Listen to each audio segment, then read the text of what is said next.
2013 Reebok CrossFit Games season is ready for Phase 2, the Regionals. What can the Open results tell us about the upcoming competitions? Plus, we'll break down the top races for men, women, and teams. The CrossFit Games Update Show starts now.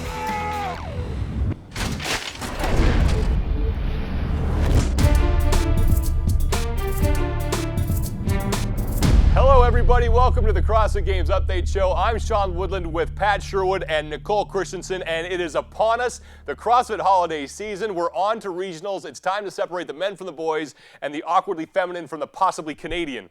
Hey. Okay, I love everything about that. And aside from the Open and aside from the games, how's that? Regionals, my favorite time of the year, of course. Absolutely. The badasses come out. I can't wait to hear the workouts announced and see who stays at the top from last year and who's the newcomer in the top 10. Yeah, or some names from last year like Ager, Emily Bridgers. You know, they were so close. Is this the year for them? We'll see. There'll be a lot of great races. Regionals are where we go from 138,000 competitors in the Open, now down to the top 1%. We're going to see who goes to the games, and regardless of where you live, if there's a regional near you, find it. It's going to be great. Here's a look at what's on tap. 17 regionals will play out over 4 weekends. Last year it was 5.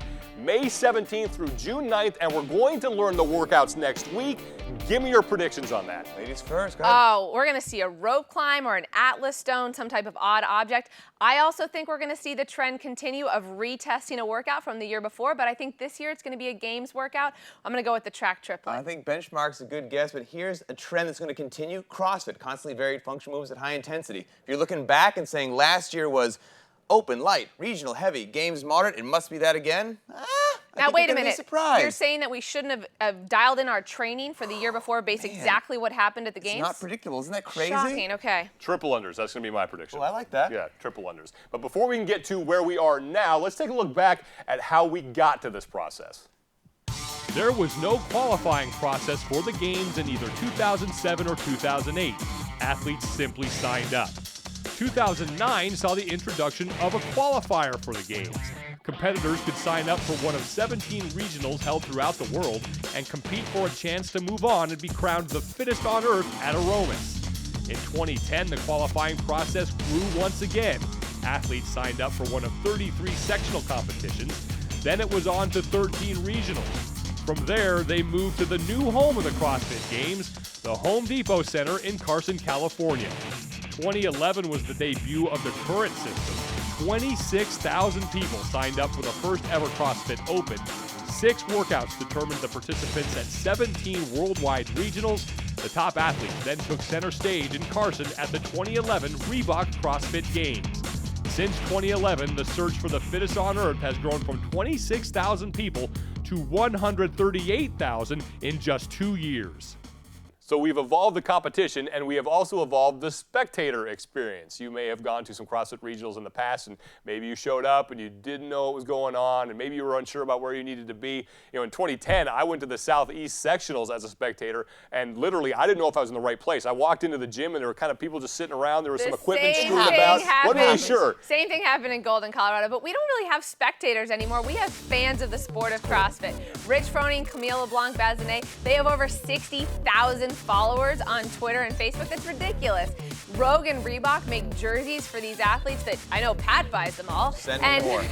And it's an amazing transformation from 2009 when you showed up at regionals and you watched your buddy throw down, you didn't know who else was around. What these athletes are doing right now is mind-blowing. And back in the day like that, if we rewind the clock a little bit, the years past, who's in the lead? I don't know. Live scoring twits being sent. You know, you're 10 rows back. There's no stadium seating. I can't see what the hell's going on. Where's the bathroom? Find a bush to piss in. Like the good old days, right? That was cool. While that's gone, we have more creature comforts. What remains is that fun, festival, pure CrossFit kind of feeling. And we're doing things in the venue itself on the competition floor to really help the spectators kind of follow the competition. There's no more question now who's winning. No. Yeah, the name markers are going to be awesome this year, marking where every athlete is throughout the competition so you can follow. And we're going to have the best, the fastest athletes, the leaders in the center of the lanes, kind of like track or swimming, easy to follow. Same as last year, we'll have the 21, 15, and 9 so you can figure out where athletes are in the workout. And in addition to that, athletes pay attention. If you're on the wrong marker, you're going to get no reps. So sorry, Ouch. you have to think while you're tired.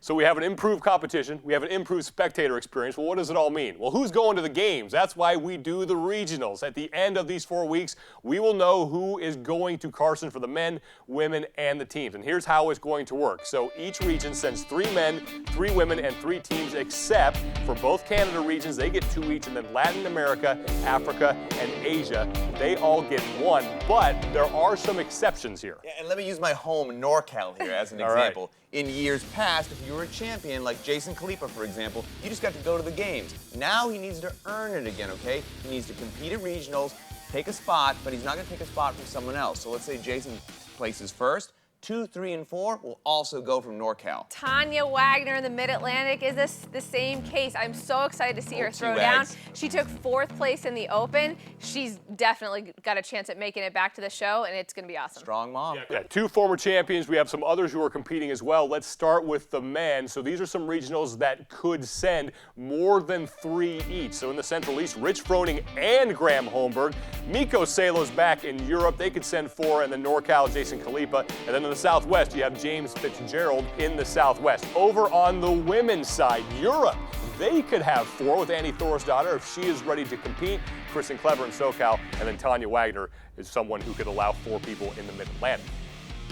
So here's hoping that Annie Thorisdottir gets back into action. I know we really want to see her in the competition. You are going to get to see a ton of competition when regional weekends kick off. We are really excited about what we have on tap. Hell yeah. Social media is going to be off the hook throughout the entire weekend. There are Twitter and Facebook pages for each region throughout the competition. There will be articles and videos on the game site throughout the weekend. And some of those videos will have the top heats in their entirety. Yeah, we'll have the update show Friday and Saturday nights. Now here's the best part. Sunday, kiss that day goodbye. You're going to be with us all day. We will have live coverage from 2 of the 4 or 5 regionals of the final events and the final heats for the men and the women. So you're going to get to see who's going to the games live on your computer or television. It's going to be great.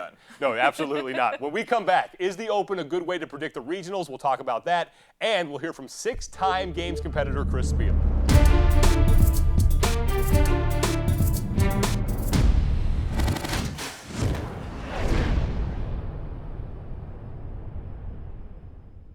The CrossFit Games Update Show is brought to you in part by Progenics, the official performance nutrition sponsor of the 2013 Reebok CrossFit Games.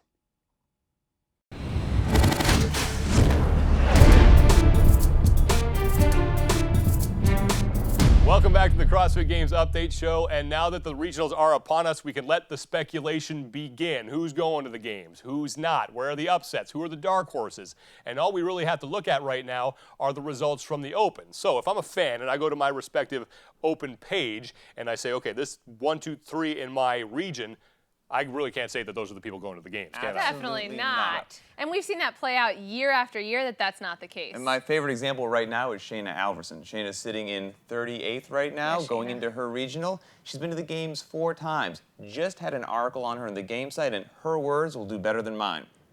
She says, it's one thing to do the Open workouts 4 or 5 times, in your own gym with your friends cheering you on.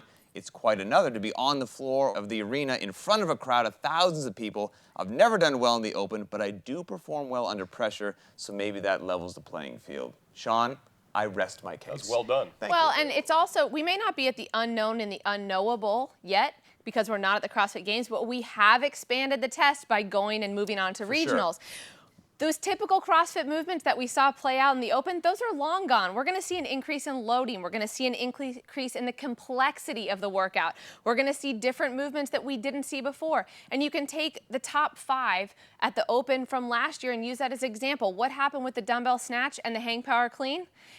Some athletes didn't make it beyond day 2. Does that answer your question? Okay, what about this? Let me just throw this out there. What about Central East? Last year, the Open did a pretty good job of predicting Central East. How dare you? Here's my answer to the Central East, okay? The Open did a good job predicting the Central East, but it's a unique area. We have a high number of top-level athletes, and they all took the Open very seriously. Yeah, and you can't forget that Holmberg got 10th, Hendren got 11th. So that didn't predict them going to the games at all. And don't forget about Scott Panchik. That guy came out of nowhere, and now he's a household name. Can't wait to see what he does this year. Another thing that regionals has added, head-to-head competition. Competitors will be lining up against each other. 12 people in a heat. That's going to give us some great races. And another thing it's going to do, some amazing finishes. We saw that last year in 2 real specific examples. Yeah. SoCal women. I am so excited for this region. Last year, the region sent 4 women to the games, and just 5 points separated places 2 through 5. You can't forget about the women that were left out just on the edge. 6th place Katie Hogan, who was a 2011 Games competitor, has moved to NorCal region. Now, this did increase the average inseam of shorts for female competitors in that region. However, we also can't forget about 5th place from last year, Andrea Ager. She is hungry for a game spot. This is going to be a well-hyped region. That region's going to be badass, but for me, Southwest, man, hashtag Spieler. Remember last year? He fought and clawed to get that 3rd place position. This year, all those pipe hitters are back. Matt Chan, Pat Burke, Peter Edgett is not going team, he's individual, and Matt Hathcock, hungrier than ever, so tune into Southwest. And we caught up with Chris Spieler earlier in the week, and we asked him about that finish, and he said that was actually the most memorable moment of his entire CrossFit career. Wow. Last year's regional stood out so much just because I felt like I guess like I really earned that spot. Like all the work that I put in, just the mental piece that goes into going into competitions, it just paid off. You know, and I know other people had to kind of fall back and I had to do what I had to do, but I still showed up and I did what I had to do. And when that hard work pays off, it's just, it's really cool to see that happen. Wow, that's pretty impressive. For sure, and coming from Chris Spieler, guy's been to the games 6 times. Like, that's his memory, that's number 1. A lot of It's experience badass. there. I am really glad that guy came out of retirement because I just don't I think think we we can all officially are. have regionals or games without Chris Spieler. He's going to be fun to watch. Team competition, that's something now that we have in the regionals. For the first time this year, we get to see all these individuals who make up these teams actually now work together as a team. Yes, but we don't want to count our chickens before they hatch. The numbers can be a little misleading. I mean, let's rewind the clock. Last year, Valley CrossFit went into the region in 2nd place, left in 24th. That's because a lot of their members that contributed to that amazing score went individual. They did not compete in the team. They're in 2nd right now. And worldwide. With, Kristen Clever, Becca Voigt, and Chad Milton. Huge, serious athletes that helped that score. They're not going to be on the team. They're going individual. Seems like an extreme example, but it's happening here in NorCal with Jason Khalipa, right. Pat Barber, Miranda Oldroyd. Really helped that team score. They're going individual. Well, and conversely, if you look over at Hackspack, who they are the 2012 reigning Affiliate Cup champions, all contributing scores came from the same 6 individuals who are now going on to represent their team. That team score is about as real as it gets. I expect them to kick ass. Totally. They should do pretty well with that group of athletes on their squad. We talked to Skip Miller. He's the head coach at Front Range CrossFit, another really good team. And we asked him, how does your team's training now change that you're going from an individual competition in the open to a team competition at regionals? For us, the strategy doesn't really change that much. You know, we always, this year we have actually fewer individual athletes going to regionals as individuals than we ever have in the past, which will certainly make, you know, our team at regionals considerably stronger than it ever has been in the past. Front Range CrossFit could be a team that really pushes Hackspack this year. Without a doubt, but I tell you what, playa, don't forget about Fort Vancouver. I won't. Or CrossFit New England, both of those teams were Sure. former Games champions. That team competition is going to be a lot of fun to watch this year. Can't wait to see how that plays out. When we come back, where are the most exciting regionals? We'll get some opinions on that. Stick around. The CrossFit Games Update Show continues.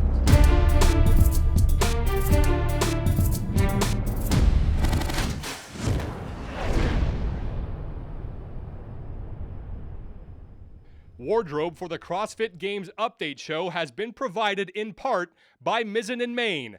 Tradition evolved.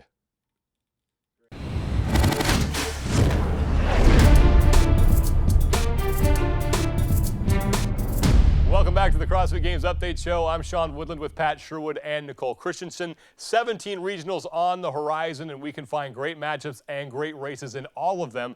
But the question is, where are the best ones? We will start with the men, and Pat, I'll ask you first. Where's the best men's regional? I want to watch them all, man. We got my boy Bridges coming back in SoCal. Miko's back in Europe. Kyle Kasperbauer, what are you doing, dude? You know, out in North Central. But gun to my head, Central East is my pick. I mean, we've got two former champs out there, Froning and Holmberg. Big names like Panchik, Bailey, Hendren. They could qualify 5 individuals. They did last year, and all 5 of those individuals finished in the top 10 of the game. So that's tough to beat. That statistic's insane. Extremely. Another one that's kind of flying under the radar is Australia. Australia has a wide open race at hand. We send back 2 of those top competitors that went to the games last year.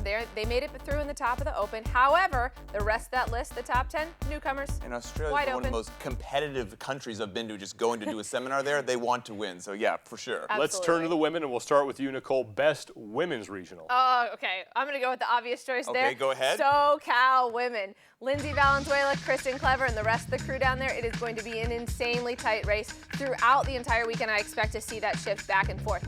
Lindsay Valenzuela was hyped throughout the year as not just making it back to the games, but making a run for the a podium spot, and it's going to be epic. And we could probably make some good guesses as to who might be on the podium, but I don't think we can in Europe. Look over to Europe, you know, doesn't look like Annie Thorsdar is going to be there, but Sam Briggs will, who crushed the Open. I saw Sam compete, you know, or I should say train last week down in Los Angeles. She was strong. She's going to do just fine, but it's got to happen at regionals. Other regions that we want to keep an eye on are the Southwest and the Central East, where we have Azadeh Boraman and Julie Fouché, who went to the games last year but are not competing in their respective regions, so there's a spot open there. Fouché, Boraman, you broke my heart, right? Why are they're not competing? And closing out with the teams. Back to you, Pat. Best regional for team competition. All right, easy choice right here. NorCal, for a couple of reasons. Number one, Diablo, they're fielding 2 teams that are strong. Imagine if 2 teams from the same gym qualified for the games, and they're going to go head-to-head against 808, who won in this region last year with Elise Umeda. It's going to be stacking up. The team competitions are getting thick. The Southwest is going to be an epic matchup between Hacks Pack and Front Range CrossFit. I mean, those 2 teams were separated by 1 point in the Open. 1 point, that's insane. Hacks Pack, they're going to be sleeping in their own beds. Front Range, this is the first time they have to travel outside their hometown to compete in regionals. That's actually a big deal, and good luck beating Hacks Pack. It all starts May 17th. It's going to be a blast. I cannot wait. Workouts announced next week, and we'll break those down for you on Friday. For Pat Sherwood and Nicole Christensen, I'm Sean Woodland. Thank you very much for joining us on the CrossFit Games Update Show.